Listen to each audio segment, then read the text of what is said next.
right, so my next question is something I'm very personally interested in. What are some of the most common mistakes, or maybe one mistake that people make when trying to identify deception?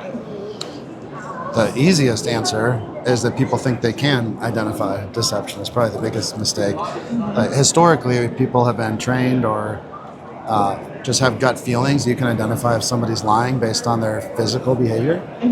And the research shows that our ability to detect deception based off of, scratching my face and looking to the left and to the right is only about 54% accurate, which is terrible. Wow. Even more scary is they did further research that showed investigators, law enforcement, private sector investigators are almost just as inaccurate.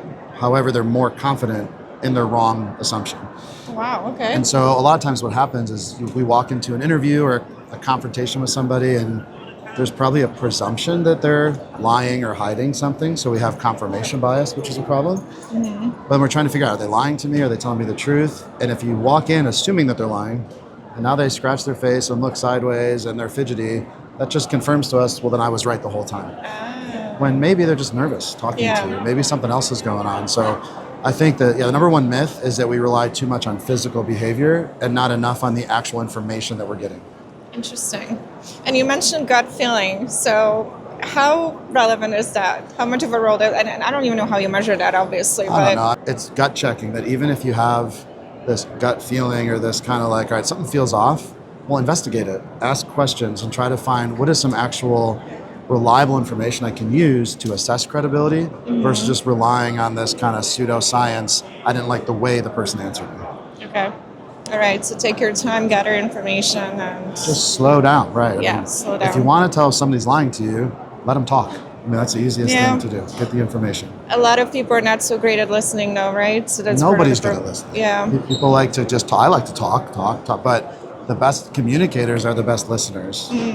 And listening isn't just about like nodding the head and saying, okay. It's about really engaged listening.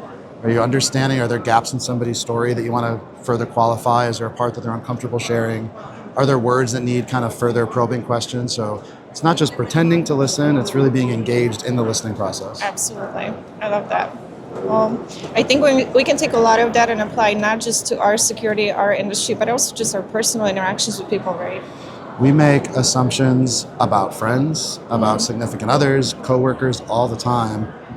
Hey, are they hiding something? Are they mad at me? What's wrong with them today? Why are they lying? When you don't know what everybody's carrying with them all the time. Just like here, we talked about this already, but I had a friend of mine, Scott Telema, so shout out to you, Scott, who's a hostage negotiator, and he was sharing this example that everybody's wearing a t-shirt underneath that we never get to see. And that could mean, they're carrying struggles with them, maybe they're happiness, they got other stuff on their mind. And until we engage in a conversation with empathy, we don't really know what shirt everybody's wearing underneath. And so trying to rely on, hey, this person walked by me and they avoided eye contact and sneezed 3 times, doesn't mean they're a liar.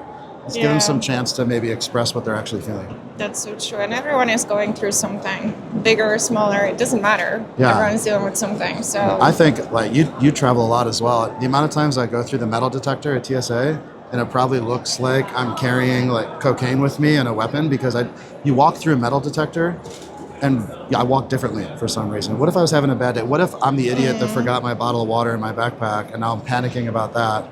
Or I'm missing a conference call and it's going through the metal detector on Zoom. Yeah, I've been there. Yeah, so who knows what's like going through that person's mind, and all of a sudden you look like you're a terrorist trying to get, you're gonna be on the no-fly list. So it's using red flags as maybe a trigger just to ask more questions and further investigate.